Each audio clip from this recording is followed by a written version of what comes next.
PCOS बद्दल खूप गैरसमज आहे. ते चुकीचे समज दूर करणं खूप गरजेचं आहे. त्यामुळे पेशंट घाबरतात आणि योग्य ट्रीटमेंट घेत नाही.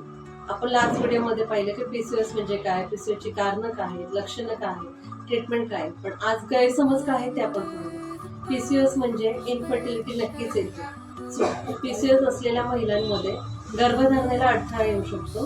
पण योग्य treatment and weight control and lifestyle changes केल्या नॅचरली कन्सीव्ह होऊ शकतो. दुसरं, पीसीओएस म्हणजे कायमचंच वजन वाढतं.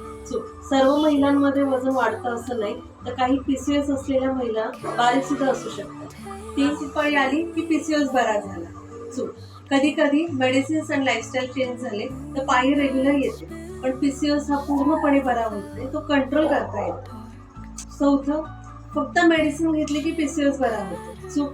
मेडिसिन तर गरजेचे आहेतच, पण त्याबरोबर योग्य डाएट, एक्सरसाइज, स्ट्रेस हे सगळं कमी करणं तितकंच महत्वाचं आहे. पीसीओएस म्हणजे खूप गंभीर आजार आहे. अगदी चूक.